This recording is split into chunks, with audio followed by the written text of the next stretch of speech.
மேலும் ஒரு அண்மை செய்தி. திருத்தணி சுப்பிரமணிய சுவாமி கோவிலில் புத்தாண்டையொட்டி தரிசனம் செய்ய பக்தர்கள் குவிந்து வருகின்றனர். இதனால் போக்குவரத்து நெரிசல் ஏற்பட்டுள்ளதை அண்மை செய்தியாக பார்த்துக் கொண்டிருக்கிறோம். இதுகுறித்து கூடுதல் விவரங்களுடன் இணைகிறார் செய்தியாளர் சுதாகர். வணக்கம் சுதாகர், விவரங்களை சொல்லுங்க.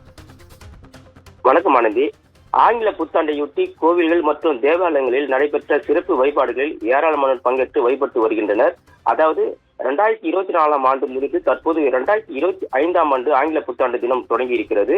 இந்த ஆங்கில புத்தாண்டை வரவேற்கும் விதமாக நேற்று நள்ளிரவு 12 மணிக்கு குடியிருப்பு மற்றும் பொது இடங்களில் பட்டாசுகளை வெடித்தும் கேக்கு வெட்டியும் புத்தாண்டு வாழ்த்துக்களை ஒருவருக்கு ஒருவர் தெரிவித்தும் பொதுமக்கள் இந்த புத்தாண்டை உற்சாகத்துடன் கொண்டாடி வருகின்றனர்.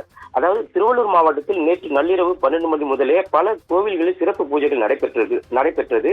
இதனால் திருவள்ளூர் முக்கிய பகுதிகளில் நள்ளிரவு முதலே பலத்த போலீஸ் பாதுகாப்பு போடப்பட்டு இருந்தன. மேலும் புத்தாண்டை பண்டிகை கோவில்களில் பக்தர்கள் அதிக அளவில் சாமி தரிசனம் செய்யும் வகையில் சிறப்பு ஏற்பாடுகளும் செய்யப்பட்டிருந்தன. குறிப்பாக முருகப்பெருமானின் 5ஆம் படை வீடான திருத்தணி முருகன் கோவிலுக்கு சென்னை, காஞ்சிபுரம், செங்கல்பட்டு, வேலூர், ராணிப்பேட்டை உள்ளிட்ட பல்வேறு மாவட்டங்களில் இருந்தும் உள்ளூர் பக்தர்கள் என ஆயிரக்கணக்கான பக்தர்கள் தனது குடும்பத்துடன் புதிய புத்தாடை அணிந்து கொண்டு இந்த ஆண்டு நல்லதாக அமைய வேண்டி 3 மணி நேரத்துக்கு மேலாக காத்திருந்து முருகப்பெருமானை வழிபட்டு செல்கின்றனர்.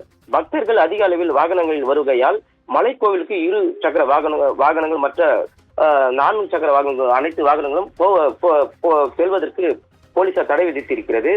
இந்த இருந்த போதிலும் திருத்தணி பகுதியில் ஏராளமான வாகனங்கள் சாலையில் ஓரமாக ஆங்காங்கே நிறுத்தப்பட்டு இருக்கக்கூடிய வாகனங்களால கடுமையான போக்குவரத்து நெரிசல் ஏற்பட்டதால் பக்தர்களும் பொதுமக்களும் மிகுந்த சிரமத்திற்கு ஆளாகி வருகின்றனர். ஆனந்தி, விவரங்களுக்கு நன்றி சுதாகர்.